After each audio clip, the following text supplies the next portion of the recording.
depuis le choc de la guerre entre la Russie et l'Ukraine et l'autre choc peut-être encore plus imprévisible de l'allié américain Donald Trump, sur lequel justement les États-Unis comptent de moins en moins, sur lequel l'Europe compte de moins en moins. L'Europe compte de moins en moins sur les États-Unis pour sa défense. Eh bien, la dissuasion nucléaire française, du coup, pourrait être modifiée. Voilà, nous nous basons sur un article du Point qui a pour source plusieurs hauts responsables militaires qui lui ont parlé. Je vais citer d'ailleurs un général 5 étoiles que le Point mentionne. Il dit ceci: des discussions ont lieu à l'Élysée. Ils réfléchissent à plusieurs scénarios en fonction de l'issue des échanges avec les partenaires européens, notamment l'Allemagne et la Pologne. Donc, Michel Goya, est-ce qu'on peut dire que la France pourrait envisager, dans les conditions qui sont des conditions maintenant nouvelles par rapport à cette guerre qui se prolonge sur le sol européen, par rapport à ce désengagement potentiel, en tout cas que tout le monde craint, des Américains en Europe. Donc est-ce que la France pourrait envisager d'augmenter son arsenal nucléaire ? C'est possible. Il faut rappeler qu'au maximum de sa puissance, notre force nucléaire comptait 600 têtes nucléaires en 1990. Là, maintenant, on en a 290. Oui, on est à moins. Oui, on est beaucoup moins, parce qu'on considérait que c'était suffisant. Je rappelle que notre force nucléaire, elle a deux missions. Enfin, là, on lui demande deux choses. Un, d'être indestructible. Oui. C'est-à-dire que si les Russes, par exemple... Ça me paraît la moindre des choses, non ? C'est pas si évident que ça. Hein. Est-ce qu'il y a des forces nucléaires qui ne sont pas indestructibles ? Ah si, c'est possible. C'est-à-dire que si, par exemple, vous n'avez que des avions, une force nucléaire iranienne, par exemple, qui ne reposerait que sur quelques missiles dont on connaît à peu près l'existence, on frappe ces bases de missiles, il y a plus et c'est de missiles, fini. Et puis là, il n'y a plus de lanceurs. Okay. Donc là, on demande d'être indestructible. Quoi qu'il arrive, si on nous attaque, il y a toujours des réseaux de communication, il y a toujours au moins un sous-marin qui fonctionne en mer, et un sous-marin nucléaire, lanceur d'engins français, c'est la puissance de 600 Hiroshima. Vous nous rassurez là, Michel Goya, vous nous rassurez. Et si on a le temps de voir venir la crise, est indestructible. Il y a 3. Bon, ça c'est la première chose. Deuxième chose, on lui demande, en cas d'agression conventionnelle, d'être capable d'avertir cet agresseur que par un ultime avertissement qu'on passe aux choses sérieuses. Et puis deux, s'il continue, si vraiment il touche nos intérêts vitaux, en gros, si le pays est envahi, là on envoie tout. Et on le fout droit. Ça c'est notre arsenal. Bon, mais il est taillé pour ça, pour l'instant.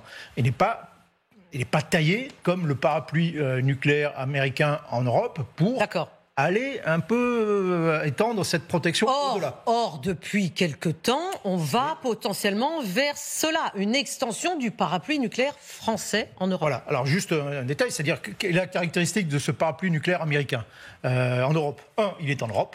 Oui. On pourrait se dire, depuis les États-Unis, ils peuvent dissuader aussi, il n'y a pas de problème, mais préfèrent le faire en Europe. Alors regardons la carte, justement, Michel, pour bien illustrer ce que vous êtes en train de dire. La carte, justement, des États en Europe, voilà, qui sont en rouge, vous voyez, ce sont les États en Europe où il y a des armes nucléaires américaines. C'est-à-dire, je les cite, l'Allemagne, l'Italie, la Hollande, la Belgique et la Turquie sont au nombre donc de 5. Alors, pourquoi en Europe ? D'abord parce qu'on se dit que s'il doit y avoir riposte russe, c'est quand même l'ennemi que l'on envisage, cette riposte se fera en Europe et non pas aux États-Unis, ce qui est quand même un peu plus confortable pour les États-Unis. Donc, paradoxalement, c'est peut-être plus crédible.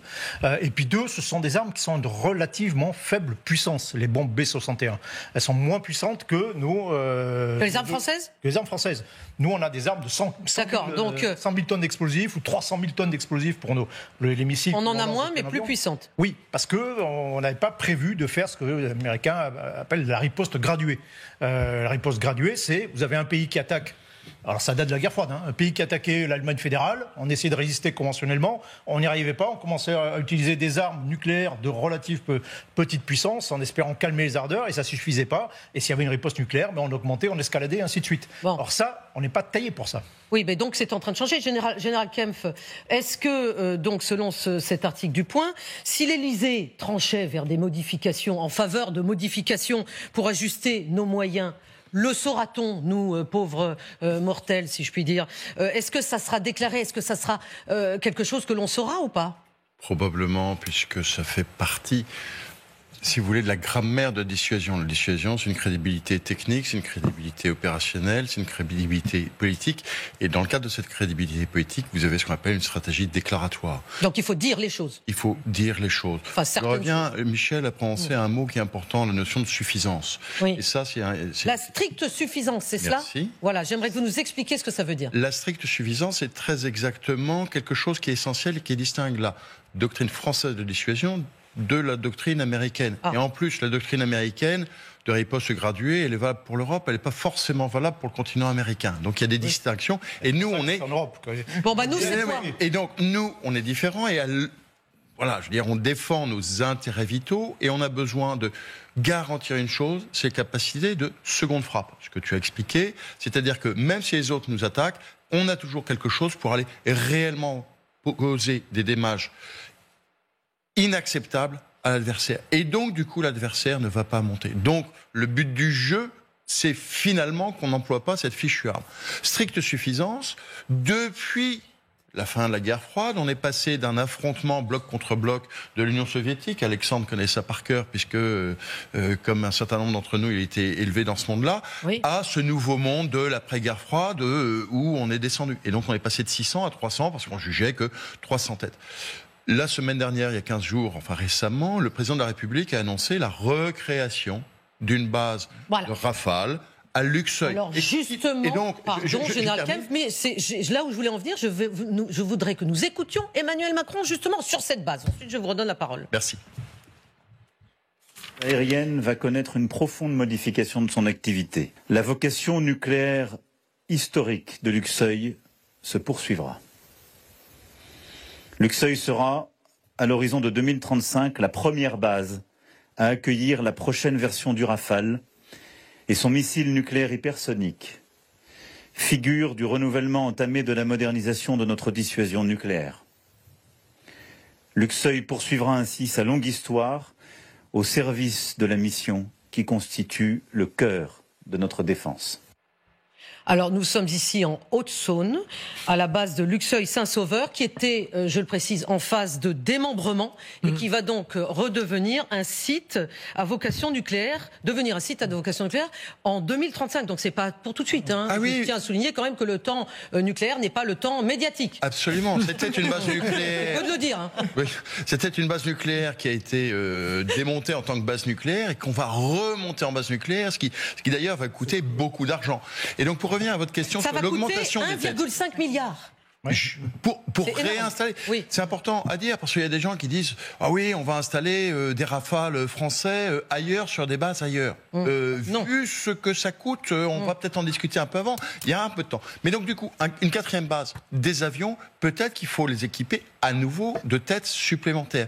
Justement, et là on revient à notre sujet, pour des garanties supplémentaires que la France serait disposée à donner à, on va dire les choses assez simplement, à l'Europe. Le président de la République, et ça fait partie des discussions que l'on a depuis 3 mois maintenant, dit nos intérêts vitaux ne sont finalement pas cantonnés juste aux limites exactes de notre territoire national. Et face à la nouvelle situation stratégique, cette décision est cohérente. D'accord. Alors, mais Gallagher, est-ce qu'on peut dire que l'arrivée de ces 2 escadrons, parce qu'il s'agit de 2 escadrons de Rafale sur cette base de Luxeuil, signifiera potentiellement une hausse des capacités des forces aériennes stratégiques françaises ? Oui, très probablement. C'est surtout, pour moi, du signalement stratégique à la fois aux nations qui sont en demande, qui ont des interrogations sur la manière dont fonctionne la dissuasion française. On sait qu'il y a une demande du côté de l'Allemagne, et ça fait le lien avec le début de cette émission, avec une ère où les choses sont en train d'être déconstruites et des alliés dont ils pensaient qu'ils étaient aussi fiables qu'éternels prouvent que finalement, non. Et donc il faut se trouver de nouveaux partenaires. Et puis c'est aussi du signalement stratégique pour nos ennemis. Et de la part d'un président qui récemment à la nation a dit que la menace venait de l'Est et donc du côté de la Russie. Donc oui, c'est un symbole qui est très important. Et la base de Luxeuil illustre en fait, si vous voulez, ce revirement qui est absolument majeur, puisque c'était qu'une base qui était, franchement, pour le dire de manière assez peu polie, presque mourante, et qui est en train de se voir accorder une seconde vie. et laquelle vit, puisque ce sera une base aérienne à vocation au nucléaire, ce qui n'est pas rien.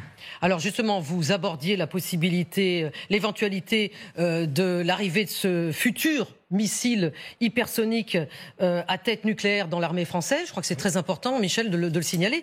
Je voudrais vous faire écouter ce qu'en a dit le commandant des forces armées américaines en Europe, le général Cavoli.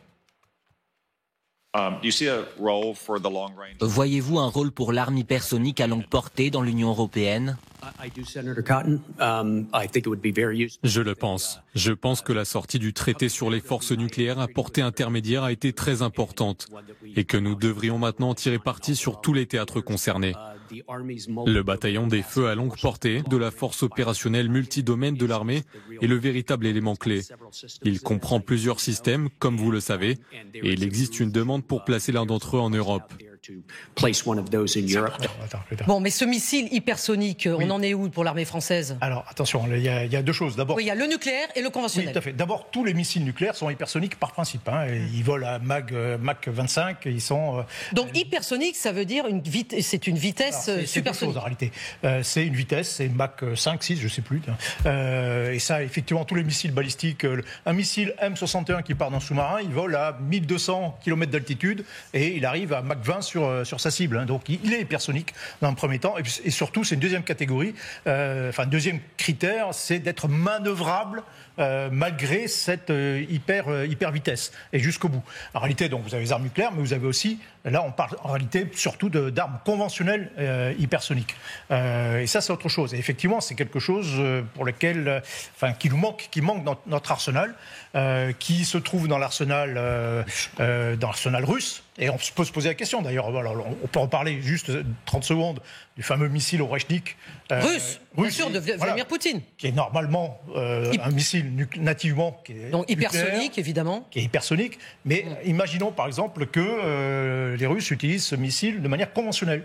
Il est hypersonique, donc hypersonique c'est très dur à intercepter, et il balance ce missile hypersonique conventionnel sur Lyon. On ne peut pas l'arrêter et on a une frappe conventionnelle. C'est pas une frappe nucléaire, on riposte pas nucléairement, on l'a pas intercepté. Qu'est-ce qu'on fait ? Est-ce qu'on a une capacité de riposte de la même façon sur le russe ? Pas forcément, ce serait compliqué. Donc en réalité c'est une capacité qui effectivement nous manque, sur laquelle on travaille beaucoup, tous les pays, une capacité de frappe, mais essentiellement de frappe à longue portée. D'accord. Mais conventionnelle.